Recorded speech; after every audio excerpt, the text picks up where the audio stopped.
Welcome to the She Births Show, a place to inspire your birth, evolve your parenting, and help you live a life you love. I'm Nadine Richardson, your host and creator of the scientifically verified birth education program, She Births. I'm also a mother, yoga teacher, doula, author, and speaker. At She Births, we have supported thousands of families around the world for over 13 years with our unique program, and our vision is to make birth better for every family around the world so that everyone experiences a beautiful birth no matter what unfolds. Not only do we help people have beautiful births, but we also give them the skills and the philosophy to enjoy pregnancy and make parenting easier. As well as our world-class birth ed, taken either face-to-face or online, in our app, we also have a free pregnancy guide designed to help you feel calm, connected, and inspired as you and your baby grow. We have a doula matching service, the perfect way to ensure you and your partner are completely supported throughout the whole journey. And we have our Soul Mama Circles, which are the perfect postpartum network to help optimize your mindset and design your life in parenthood. Remember, if you like what you hear today, subscribe, share with a friend, and leave us a review. If you're a parent, about to be one, fellow health professional, join us now for an inspirational deep dive into topics with experts around the globe. We hope you enjoy this special episode.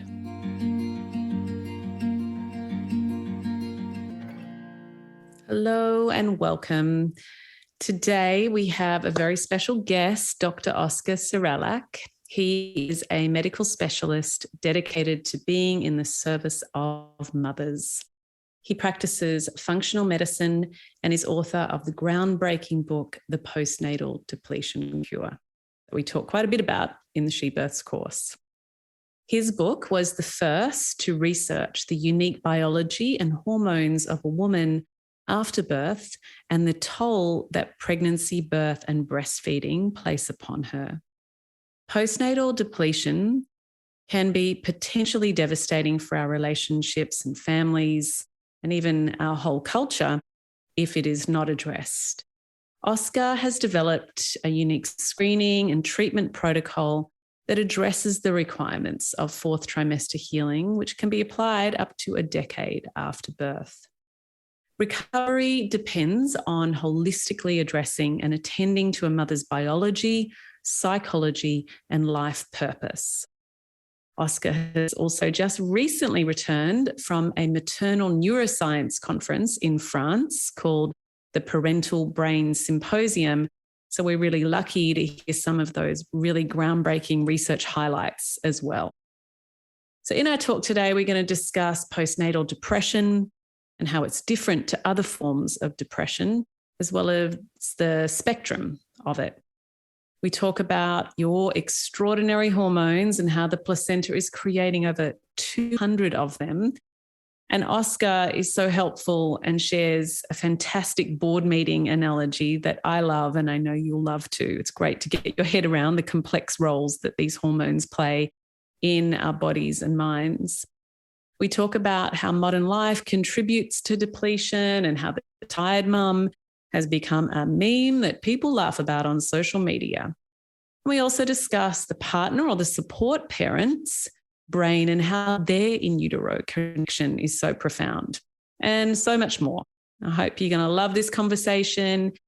You can find out more about Dr. Oscar and buy his book, join his retreats at themothercareproject.com. You can also follow him on Facebook and Instagram, following Dr. Oscar Serrallach, Serrallach. Hope you enjoy. Hello and welcome, Oscar, Dr. Oscar Serrallach. It's nice to have you on the She Births show. Thanks, Nadine. It's always great to be here.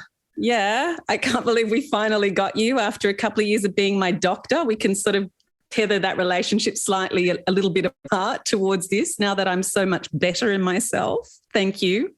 That's great to hear. Yeah. A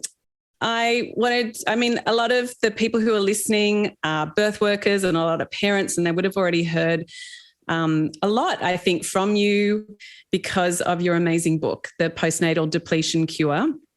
That was like #1 blog, wasn't it, on Goop? And then you were like the very first book that was published through Goop. Exactly. And it was groundbreaking. Yeah. And I didn't actually know what Goop was, to be honest. And a friend of mine who just happens to be Gwyneth Paltrow's doctor said, you should write an article. The stuff that you're doing is great. And so 2014, I write this article about postnatal depletion. It becomes the most read article of the year. Nearly 1 million people kind of download it. And obviously, to put it briefly, my life changed thereafter. Got a book deal. Was the first deal to be done with Goop, but it took me 3 years to write my book. So they ended up publishing quite a few before mine saw the light of day. And through not a lot of publicity, it's actually doing very, very well in Australia and United States, published into 7 languages. And it's just word of mouth, mothers talking to mothers going, this was helpful for me, it could be helpful for you.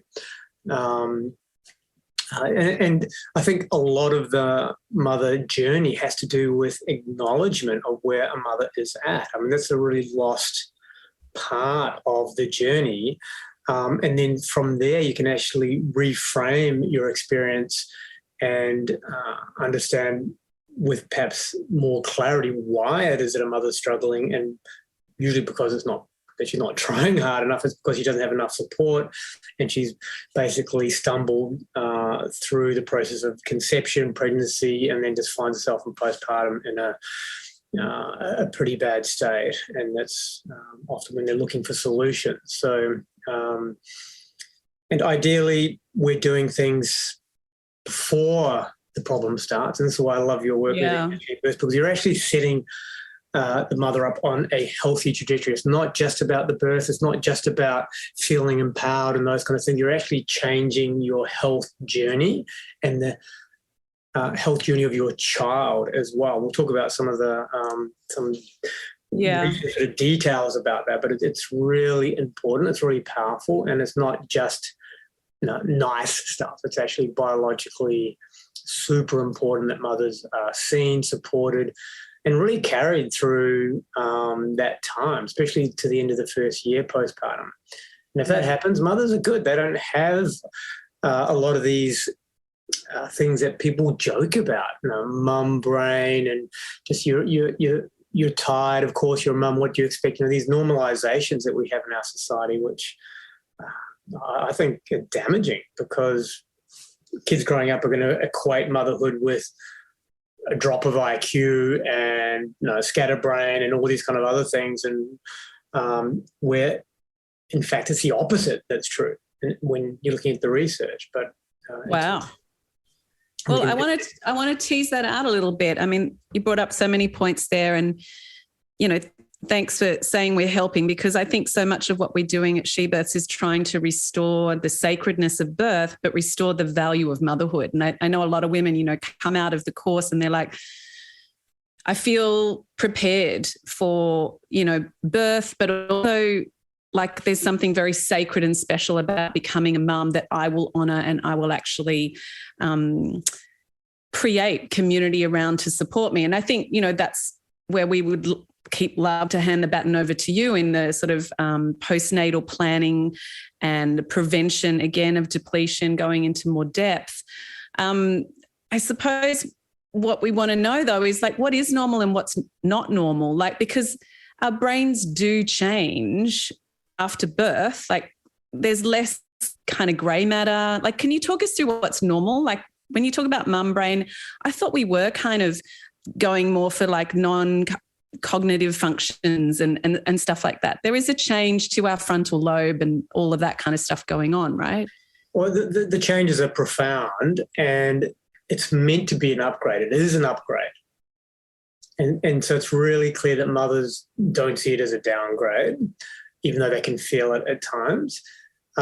It's only feeling like a downgrade when all those new neurons and new software and modifications aren't able to work properly. And the analogy that I sort of use is, okay, you've upgraded your computer, you put more RAM in, maybe new hardware, got new software, and you're rebooting it, and it's like, oh my goodness, it's not working very well. And I used to click over here and it did this, and now I've got the spinning circle. And that time after the birth of the child is a time of reintegration of all these brain changes. The term matrescence has been used more and more and more. So I'm really excited that it's becoming quite common talk amongst mothers now, whereas what is that? It sounds, it's a word I haven't heard before.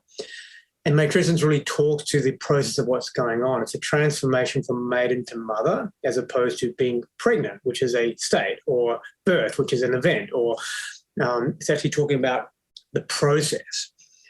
And it rhymes with adolescence intentionally, because it's meant to describe the process of becoming a mother as adolescence describes the process of becoming an adult. And we know that becoming an adult, we've all been through adolescence, it's not a free lunch. It takes an adolescent a couple of years to get used to their adult brain. It takes a mother a couple of years to get used to her maternal brain. Now, in terms of the amount of hormones and the amount of brain changes, hands down, the maternal brain wins by far over the adolescent brain in terms of changes. And in terms of the amount of hormones that are involved because of the placenta. And it's, like I said, it's not a free lunch. Putting new neurons into anyone's brain takes a while to learn. Like a new baby that's kind of born, it doesn't know how to walk or talk, but the neurons are there to do those things, but it has to be learned. Mothering is not a divine download that you get during labour. It's a learned experience, and you just get the hardware and software kind of installed during pregnancy, and then ideally wiring and the pathways have to happen. Exactly. And so this is this time of vulnerability in the postpartum. Yeah, because you're so plastic and porous. Exactly. So neuroplastic, that's at the time of most plasticity, where your brain can change for good or for not so good, is during pregnancy and the postpartum. All the positive things that we know about motherhood are associated with those plastic brain changes, and all the negative things that we know about motherhood are also associated with those plastic changes not quite sitting properly. Yeah. So what are the sort of common things that you would see when things haven't gone well? Like when someone comes to you as a patient and they're, delirious with exhaustion and they can't think straight in the day, and is that the main sort of thing? I know you're moving away from that clinic and we're going to talk about your new projects, but what are people coming in feeling like, looking like? What do you do? Yeah, well, let's talk a little bit about the process leading up to that. So all the issues of postpartum, apart from sort of physical changes like pelvic floor and skin laxity and hair loss, those kind of things, all the issues, the struggles postpartum that relate to cognition, that relate to memory, energy, that relate to sense of self and psychology and mental well-being, or the negative things that relate to something called neuroinflammation. That is where specific parts of the brain become inflamed, not damaged, but inflamed, and experience dysfunction.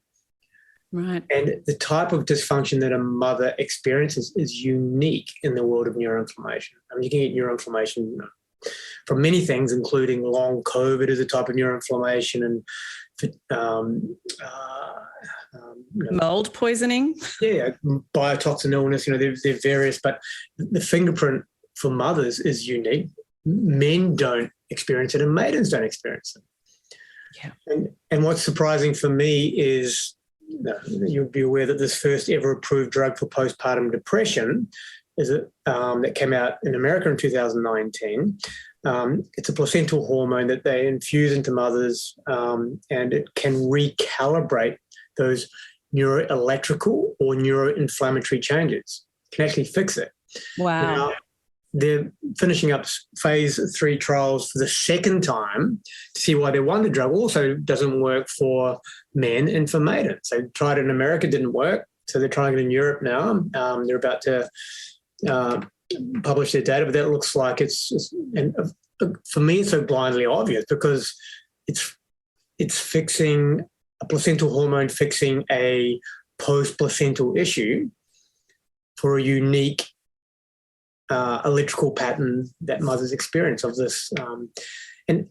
Every mother can be a little bit different what that pattern looks like, but the primary part has to do with the anxiety part of the brain. So yeah, where anxiety lives is in a tiny part of the brain called the PV, and that's where most of the brain changes start. There are a lot of brain changes right in the middle of the brain and then a whole lot on the edge of the brain. Wow. It's outrageous when you kind of look at what's going on and why we don't know this. I feel like you're sort of standing at it's like you're an explorer in the motherhood kind of sphere, and you've just like stood at the beginning of the Grand Canyon and just like had that massive look along a vista of the Grand Canyon that people haven't seen before. And it's like looking into the maternal brain. Like it's, yeah, and it seems obvious to you because you've had the sort of ponderings and the treatment and looking at alternatives for so long. But to the rest of the world, it's like, holy God, there's like a maternal sort of medicine field. Like, what do you mean? Like, don't we just pump out babies and go back to life as normal? Yeah, well, and this is the trap because life is not normal. You're an upgraded being. You're a mother. You're not a maiden anymore. And it's like an adult not being a child anymore. I mean, an adult nurtures their inner child for sure, and a mother needs to nurture her inner maiden. But the realism of trying to be her maiden self on any level is as awkward as an adult trying to be literally being a child. Yeah. We would kind of pull them up going, hey, mate, get out of your school uniform and, if we saw one of our adult friends doing that. Yeah, interesting. So do you think that, sorry, you keep going. I'll ask another question in a minute. I've got a million. But we've got the telescope the wrong way around with mothers where we're actually encouraging them to go back to being their maiden self. So that's the expectation. I have so many mothers when they go back to work or back to familiar places, they feel like an alien in a place that used to be familiar, and they're suffering alone because no one told me this was about to happen, and I'm really freaking out, and this place that I quite liked or I thought I liked, I don't like, doesn't gel. I mean, there's so many friction points and potential conflict areas, and if you're not prepared for that, it could totally knock you sideways. Totally. I think a lot of grief can happen for us in losing that maiden, a lot of that dissonance that you're talking about with our old lives. So that, I mean, that's what we cover in our matrescence program, in our Soul Mama circles, like exploring some of those psychological changes, identity changes, relationship changes, our expression in the world, our sexuality, everything is up for change. Yeah, and that should be embraced and not avoided or thinking you need to avoid it. Yeah, or suppress it. Yeah. And, where you and I overlap is this idea of reestablishment of motherhood as a central part of society. Yeah. And as a sacred part of our experience as humans. And it's re-establishment. So it's not establishing. We're if you look back through historical records, mothers being in the middle in terms of cultures and societies has been around for tens of thousands of years. Yeah. And this mother being on the edge is a relatively recent thing, and it's becoming more and more on the edge to the point where we've basically masculinized motherhood, I believe. Mother like a man. Yeah. God, that's right. And it's you might be shocked to hear that, but from where I'm seeing, that's 100% what's happened. Yeah. Don't complain. Don't connect. Just put up with it. Battle on through. Suck it up. Whatever that kind of masculine energy, which is very important in certain toxic situations. Masculinity, by the way, toxic, not like a healthy masculinity. Oh no, but it's an emergency kind of masculinity to get through a crisis. Whereas, does it work in motherhood? No. And is it hurting mothers that our culture is very much aligned that way? Yes, it is. And there's so much disappointment, expectation, so little planning about becoming a parent that typically happens. It's this whole saying that everyone prepares for the wedding, no one prepares for the marriage. It's very similar that everyone prepares for the birth, no one really prepares for the postpartum. Yeah. And the average postpartum plan that I hear goes something like, we're just going to wing it.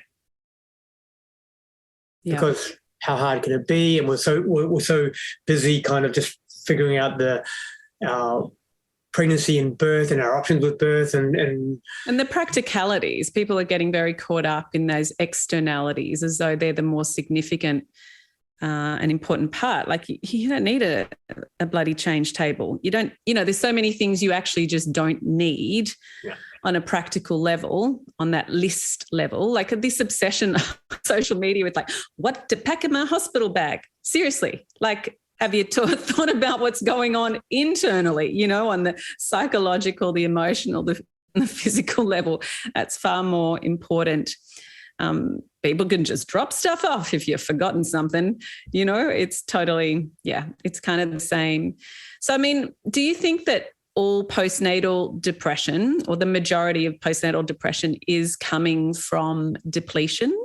What's the relationship between those two? Well, I'll zoom out a little bit. So like I said, all the issues postpartum are to do with neuroinflammation. Yeah. At the severe end of the spectrum, we've got psychosis. Yeah. Then obsessive compulsive disorder, then depression and anxiety. But it's on a spectrum. Yeah. And then I came up with the term postnatal depletion to talk about all the other neuroinflammatory issues that don't quite tick the boxes for those conditions, which have very strict definitions. Postpartum depression, for example, has to be diagnosed in the first 6 months, but you have to have symptoms within the first 4 weeks. And if you're diagnosed at 6 months and 1 day, technically it's not postpartum depression. This is how ridiculous the nomenclature is. And I have so many mothers going, look, I feel depressed at times, but I'm not depressed. Yeah. And I've heard that hundreds of times. And so depressive feelings, a depressive feeling is an experience. And depression is when you're living in that experience more than you're not, essentially. But it's a description. And so we know that in the postpartum, there's a certain fingerprint that postpartum depression has, as does postpartum anxiety and these perinatal mood disorders. And they're unique. Men don't ever experience that type of pattern as maidens don't experience that type of pattern. That's why their treatments should also be unique, and maybe the way we talk about them should also be a bit different. We should be calling them postnatal neuroinflammatory issues with and ... put the symptoms, as opposed to depression, because when you say depression, it kind of means every other type of depression. Yeah, right. In terms of the perception of what's going on internally and for that person. Yeah. They're feeling down. They just need, the unhelpful comments that I've heard given to mothers with depression. Keep your chin up, just you won't last too long. Just all this, people trying to be kind of helpful, but not really, actually being anti-helpful sometimes, because not understanding the process of what that mother's going through. Yeah. And this is why it's so important to have a separate field or a separate understanding of this unique time. And what I love is that the world of the science around this is growing rapidly. When my book came out in 2018, there were a number of papers out, but the amount of papers since then has more than doubled. And the understanding of some of the complexities is really increasing, and it's really an exciting time to be in this field. And I've just, as you know, I've just come back from the Parental Brain Symposium in France 2 weeks ago, and they had all the world-leading researchers in, they call it the paternal brain, but they're also looking at changes in the father's brain and changes in the primary caregiver, so the sort of the non-placental parent, if you like. Right. The parental brain, not the paternal. You mean maternal and paternal? Parental brain, yeah. Yeah, the parental brain, yeah. Yeah, so that's a term to encompass maternal brain, paternal brain, caregiver brain. Because even the role of caring and being involved can change a father's or caregiver's brain a lot, especially on the outside, those grey matter changes. You don't get so much of the internal changes because that's driven by the placenta, but the more involved that primary caregiver is and the earlier that they're involved, the more that neuroplasticity starts to happen, the earlier it starts to happen. I'll just, on that topic, I'll just share one. This is unpublished research, but from the Parental Brain Symposium. This was from Holland. So they've got a amazing. I mean, Holland is really leading the charge on this one in terms of looking at the father's brain. And so this is Professor Marion Bakerman. So she's from Amsterdam. And her work was looking at, so for example, I mean, part of her work was looking at baby's reaction in utero. And they had to do the ultrasounds after week 20. So they didn't do any before because a lot of mothers hadn't had their ultrasound yet. And so they didn't want to find anything. And then it suddenly becomes a medical issue as opposed to just an observation. And they would get the father or the primary caregiver to sing to the baby. They rubbing the belly and also reading a book. Yeah. And I mean, what was beautiful is that the baby often showed really positive signs towards that, either moving towards the rubbing of the belly or being in a more relaxed position in utero when hearing the story. Oh. And that's great to know, because then if you know that as a primary caregiver or as a father, it gives you permission to be more involved. Yeah, totally. Rather than I'm just wasting my time here. It feels nice, but I'm wasting my time. No, you're not. It feels nice, but you're not wasting your time. And her takeaway line from the conference was, it doesn't matter what you are, it matters what you do.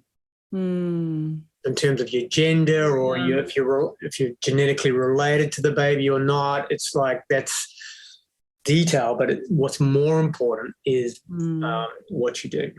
Beautiful. And they're just scratching the surface of this when they're doing research like this. It's profound, but it's like, wow, what else don't we know?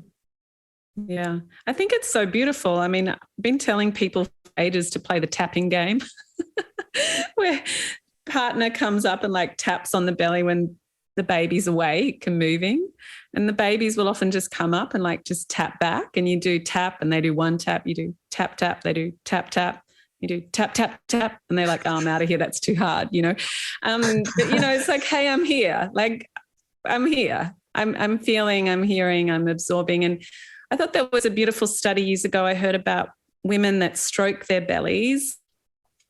Practically, if we think about it, they're kind of soothing their child, and those children tend to grow up with a greater sense of esteem, which I think is fascinating. That regulation, that co-regulation is going on, throughout pregnancy. And I love all this stuff, because this to me is where science meets with that maternal intuition, that parental intuition, and that, that the spiritual elements, I suppose, the emotional spiritual elements of birth and ancient ways as well. I 100% agree that the science is really enveloping the spiritual, the cultural as well. So our ancient ancestors, weren't wasting their time with all these elaborate sort of pregnancy and birthing rituals. They didn't have the term neuroinflammation, but they understood that there was a process going on and something weird happened if mothers weren't supported. And so they brought superstition and myth and various other things to describe it. But I think it's really beautiful that the science is giving insights into this world that every mother knows. Yeah. But it can be quite shocking sometimes to understand how profound the research is. I mean, they've known the research with mothers and stroking and those kind of things, but is that just an intentional thing or a direct connection? But this work with fathers is like, well, no, this is to do with the physical interaction. And that changes the child's brain, that makes a bigger frontal lobe, a smaller hindbrain, I imagine. Like that's what I think I've heard as well along those lines when there's less trauma in the environment. And it's to do with connectivity. So what happens, and again, this was unpublished research from the conference, was around, the more stress and trauma that a mother experiences, possibly prenatally but also antenatally, the quicker that infant's brain will start connecting to get ready for this stressful world. Right. And connecting too early is not a great thing because it means that you may not allow the full development to kind of happen. So it's like rather than experiencing all the different colours of the rainbow, look, we're just going to choose a few and just get those hardwired and move on because we've got to get ready for the world. Wow. And it affects concentration and may be involved with specific learning difficulties, those kind of things, which is, it's big stuff. It's not like huge. That is easy to undo later on in that child's life. I mean, the brain is very plastic, thank goodness. So any backward steps during pregnancy or postpartum for the infant can definitely, I believe, be corrected, but it does take a lot of attention and work and often money and professionals to sort of do that. So it's a big journey for healing that, for sure, absolutely. So I'm coming back to depletion and neuroinflammation.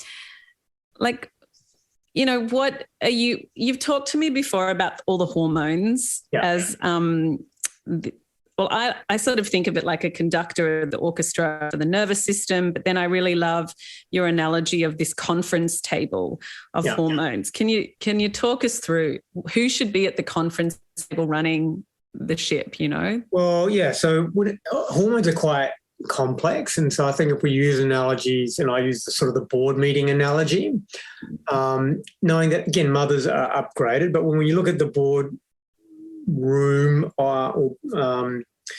of hormones for mothers, the top hormone, and I'm talking just more generally in her sense of well-being. We can talk about pregnancy and that early postpartum because there's quite a different orchestration going on.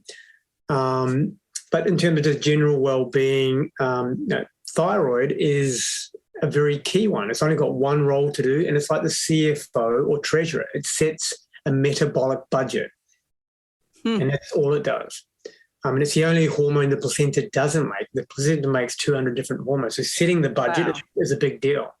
And thyroid's only got one job to do. So it's a CFO. Then below that is a COO or Chief Operations Officer or project management. And so that's cortisol. And cortisol comes along and goes, okay, thyroid's given us a budget. Let's go, team. And you don't want your cortisol too high. You're overtly stressed, or too low. You've been stressed for too long and you've got a downgrade of the HPA axis, which is this brain talking to adrenal. So a lot of research in the antenatal postpartum space around dysregulation of that system. And a lot of fatigue comes from that. So that the cortisol's very important. And DHEAS, which is also a key adrenal hormone, only made when we're asleep, I see as like a risk strategy officer on the board meeting. And the lower it is, because of sleep deprivation and ongoing stress, it's like at some level the body doesn't want to take on much or less, or it wants to say no. Whereas having a high DHA is actually a healthy part of a stress response. But the body will turn a lot of hormones in the brain into neurosteroids. So DHEAS is one of those hormones that goes into the body, into the brain from the body, gets tweaked, and can be an anti-inflammatory hormone in the brain. So this is why I'm always measuring levels and discussing the importance of having healthy DHEAS levels. And it's not only supplementation. You can do that through lifestyle activities and other things and sleeping enough, surprisingly, really helps with that. So testosterone is the next one under that, which is I see like the CMO, or Chief Marketing Officer. So how comfortable do you feel getting yourself out there? I mean, people think testosterone is about libido and bravado. It's so much more than that. But do you feel comfortable leaving your home? Do you feel comfortable being in the mother's group and there being sort of some chaos around and testosterone is part of that buffering. And it typically goes very low postpartum. So, and then estrogen, progesterone, they may not be around very much in those early times. And the other hormone that I'm probably still trying to work out what a good analogy that is oxytocin. So oxytocin is the ancestral maternal hormone. They think that it was originally a hormone of uterine contraction. Then it became then through evolution it became a hormone of mother-child bonding. And then through later human evolution, it actually became the hormone of socialization, of trust and intimacy. But it's in that order. And guess what? Mothers have a hugely upgraded oxytocin system during pregnancy, and it doesn't go away. and what that essentially means is she has all these oxytocin receptors between key brain structures that she never had before. And suddenly for her stress response system to work correctly, oxytocin needs to be there. It didn't need to be there before. Right. And so the way I read that, and I'm not a researcher, so I can interpret things how I like. The way I interpret that is her stress response system goes from a previous me, am I safe, am I okay, to this oxytocin-infused we. Are we safe? Are we okay?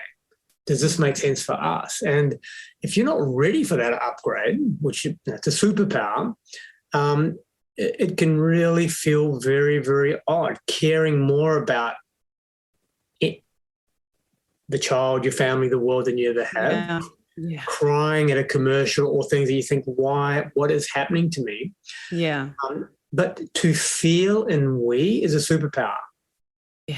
Now, I can pretend to feel in we, I can't, but I can think in we as a man. But mothers can literally feel in we. And that's amazing. We need more of that in the world, not less. But it can feel like a handicap when things are going down. Yeah. Or things aren't well balanced or you're under supported. Can I just stop caring? This is why you want to change your job, like this is, I think, the upgrade. And I don't know all the chemicals and the hormones like you do in such depth. But I really believe, that labor is a meditation. And this powerful journey of coming back to the breath, coming back to the focus is the equivalent of sitting in a cave for 10 years and meditating. And when you combine that with oxytocin and endorphin levels that are hundreds of times bigger and stronger than your best ever previous sexual experience, there's a radical awakening through meditation occurring. And what I see it as the heart opening and cosmic consciousness occurring, a massive upgrade in consciousness that with the amygdala getting larger as well, this sense of empathy with the world and wanting to connect to the great mother, really. That's the correlation, isn't it? Totally. And labour land, for want of a better term, is a liminal space. Yeah. and it needs to be treated like that rather than medicated and avoided, which is the vibe out there for a lot of pre-mothers, and embraced. But to do that, you need tools, and this is where She Births and a lot of the other offerings out there are really trying to enable mothers to embrace what is the fullest experience you'll ever have. And when you look at the work with rites of passage, you need to be enrolled. And so the pregnancy is kind of the enrollment phase. And then the liminal space for transformation in motherhood is, the ideal time really is during labour. Yeah, yeah. And then the reintegration afterwards is then your postpartum care and your support, because if you don't have good reintegration, you can have an amazing birthing experience, and then like a kite without a string, you're just off whatever direction the wind takes you. So you need all those kind of phases in line, and you can have an amazing experience. It's not just randomness of, am I going to get depression, or I think there's a lot you can do to buff yourself and really enjoy, not endure the journey. Yeah, that's right. And your new mother care project, which is about creating a village, a community online, and that primary offering, Mother Morphosis, is going to be a kind of long journey because it takes a long time to often come back from depletion. These 10 moons, you're saying, and is going to hold people's hand through this process of understanding hormones and understanding depletion through the macro nutrients and iron and all of this kind of stuff, that sort of intersection, I assume, of science and... Exactly. So I'm sort of cutting down my clinical work from full-time to half-time, and the Mother Care Project should be launching end of July. It's basically the online village I wish we had in terms of a place to go for support and information, ideas, inspiration. There'll be a lot sort of coming out on that platform just over time. And our first offering is the Mother Morphosis journey. So we're taking a group of mothers through a 10-month or a 10-moon time cycle. And as you say, what's years in the making is months in the undoing. And the idea with the Mother Morphosis journey is to really help mothers understand their journey. So the story that they tell themselves is critical. Understand it from a personal, social, and cultural point of view. There's not a whole lot wrong with them, but probably a whole lot wrong with culture. Because the story that you tell yourself is everything. And then through a scientific lens, through also a cultural lens, we're looking a lot at the factors that cause depletion, then also help mothers to recover. There's going to be a lot of practical stuff on there in terms of nervous system practices and therapies and yoga classes and various practical ways to support the nervous system, which essentially is what it's all about for mothers. If you have a healthy nervous system, everything's good. If you don't, everything's not good. And so part of story, or part of looking at your iron levels, or part of looking at hormones, or part of looking at support or prioritizing sleep or whatever, the individual things that mothers will take out of a course like that, it's because those things either directly or indirectly support the nervous system. Yeah. And this has been one of my big aha sort of downloads over the last sort of 18 months, is understanding that it's all about the nervous system.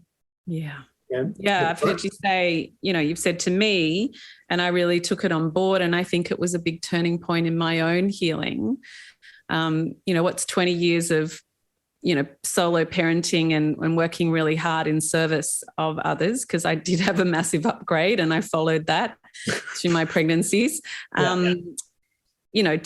Has taken 2 years, I would say, to turn that corner. But the big turning point for me, and I had to, go from where I work with you and my naturopath also to explore healing. And we're so lucky that we live in the playland of healing up here. Yeah.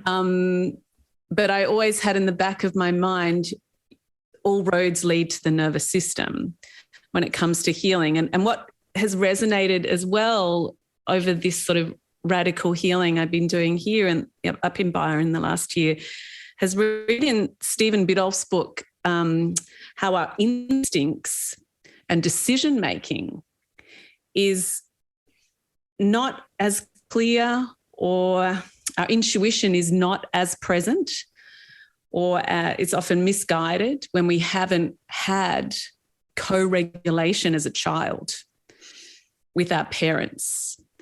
So that instinct to know that, I've got to stay away from that person because I feel like there's danger there is often not seen, or it's misinterpreted by somebody who hasn't had co-regulation as a child and is in a state of stress in their nervous system as well. You can't read all those signs correctly, and that comes back to that connectivity really of the brain and that preparation for trauma or normalization of trauma. Yeah, so a dysfunctional nervous system is not going to make good decisions or be considerate and weigh things up. It's going to really react to the least painful outcome. So this is where, if you're feeling distressed, I've got to get away. That's kind of the least painful outcome. That may not actually be the solution. You might actually need to face what's going on and be headed about it. But if your nervous system isn't up for it, then you're not up for it. And you're very correct with all roads lead to Rome. And the nervous system, our brain and spinal cord dictate our hormones. That's called neuroendocrine. It dictates our immune system. So kind of all the signals about the immune system start in the brain, and then the bone marrow and other places are pretty key centers as well. But it's called neurohumoral. Our metabolism, guess where that's the signals that are started from? In the brain. And so the brain is just sensing everything 24/7. It doesn't switch off, even when you're asleep. And then it's just reacting as it thinks is appropriately. So does the brain ever make a bad decision? Probably not, but it only makes decisions from the information that's coming in. And if you're not aware of the information that's coming in, that you're overwhelmed and you're underslept and undersupported, your brain's just going to make decisions with that being front and center. Whereas if you are feeling tired, but you feel you've got support and you're telling yourself a good story, it's going to be much easier to get yourself back on track in terms of what they call resilience. This is one of the terms that they're using a lot in neuroscience now, is maternal resilience, the ability to be able to experience stress and then come back to set point. Yeah. The ability to be able to stay awake all night and then come back to a normal sleep pattern. That's kind of to take on emotional stress and then kind of recalibrate. That's called maternal resilience. It's also called enlightenment. Just got to say, because it's like that's what we do our meditation practice for. Yeah. It's not to avoid stress because we're householders, but topping and tailing morning and night, is to sink deep into a restful state of the nervous system so that when we have stress, we can come back to, respond into self and calm again. And a mother's capacity to take on stress is higher than her maiden self, but her ability to be able to manage that stress is reduced, which is ironic. Interesting. So sleep time, a lot of mothers don't even get to go to the toilet by themselves. They don't get to sleep by themselves. And so the things that women used to do as maidens, with all the time that they had that they didn't realise that they had, that suddenly gets taken away from them. So the capacity for stress is improved, but the ability to be able to manage stress gets reduced. So there's an interesting paradox there. Hence, it takes a village to raise a mother. Hence, mother in the middle, matricentric communities dating back, 35,000 years as far as they can go through the archaeological record. That seems to be the case. And apparently there was always one mum. They can actually scientifically take it right back to there was literally one mother. Yeah, the ancestral maternal haplotype is her unofficial name, but if you go back 10,000 generations, each one of us is related to a woman that was living on the southwestern lakes of Botswana 200,000 years ago. Wow. And that came out of Nature 2019. I thought it was going to go viral. It's like blowing our mind. And everyone's like, oh, really? It hardly got cited. It was like, wow, we're not quite ready for that one yet. But in a time of division, it's like, hey, we're just a quarreling family. I mean, come on, let's reconnect. I mean, that's what.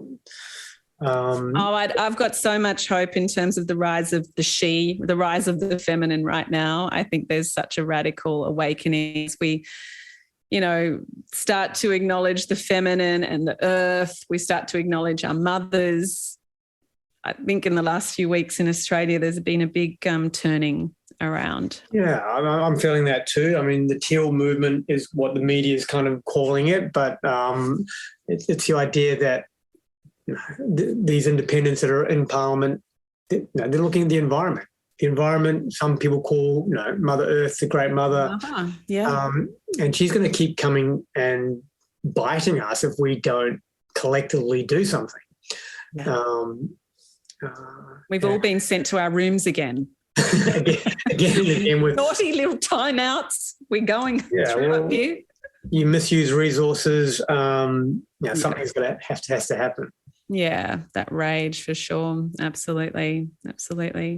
Oscar, it's been such a pleasure talking with you, as it always is. Is there anything you would like to just say to, the pregnant families out there or the birth workers that are listening out there? Anything at all? Well, I mean, the main thing really is that mother care is everything. I mean, that's my worldview. And if you feel that, please dive in. And if anyone's interested, please check out the Mother Care Project. There's going to be something there eventually for everyone. I really want to help mothers, but also really want to help mother care workers. Beautiful. I want to start up an unofficial diploma of matriatrics, because matriatrics isn't a thing yet. But the idea of, if we've got a word matrescence, great. How about a word matriatrics? I've made that up to describe. But as opposed to pediatrics, geriatrics, but matriatrics. The science of motherhood, yeah. Yeah. And there's more and more coming out in diverse fields, and let's celebrate this and let's really use it in a healthy clinical sense, because the medical system is going to be very slow to adapt this.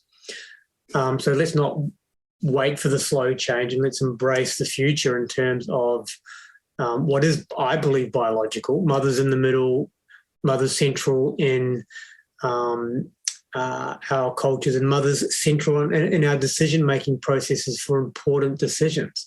Yeah. The Council of Mothers was typically the highest level of governance in traditional societies. And guess what? No one leads the Council of Mothers. The mother who has the skills for that particular crisis or that particular issue steps into the middle, takes hold of the Council of Mothers, and then she steps back into the edge of the circle and becomes an equal member. And that's, I think, a very important model of governance moving forward, rather than the type of governance that we sort of have at the moment. Yeah, totally. It's so beautiful. Thank you. Thanks for being in service to mothers, changing the world with what you do. And we really look forward. We'll put all the links and send people your way, so it's really easy for them in the notes and on the website and so on. But thank you again.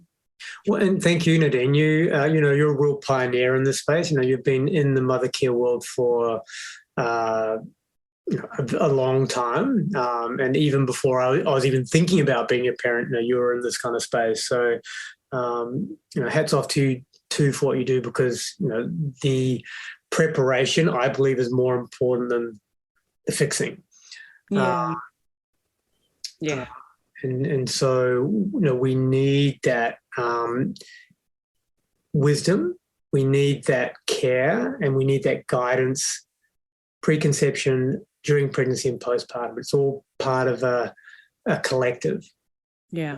That's right. And for me, the solution around this is not necessarily doctors learning about this. I mean, that would be great. But I think older mothers giving deep support and non-judgmental story and advice to younger mothers, as it always has been. And so we're way off the map. We're kind of leaving mothers go solo, just figure it out yourself.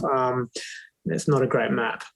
Yeah, no, the power of doulas, I think, is a really powerful element to all of this. And that's, very much so. Yeah, they're such a great advocate for mothers, so for sure. Yeah, that's right. Well, thank you. You enjoy settling back in after your European adventure, and we will see you very, very soon. Okay, thanks as always, Nadine. I'm Nadine Richardson, and you've been listening to the She Births Show. If you've enjoyed this episode, please subscribe, share with a friend, and leave us a review. We'd love to know what you would like to hear more of. You can find me and my team of amazing doulas and educators at shebirths.com and our awesome community on Instagram and Facebook. Within any good app store, you can download our free pregnancy guide via She Births, 2 separate words and plural, as well as access a range of online courses. Remember, when it comes to having a better birth, an easier transition into parenthood, your education is your empowerment. Don't forget to check out the catalogue of previous podcasts, and thank you for tuning in today. I hope you enjoyed the show.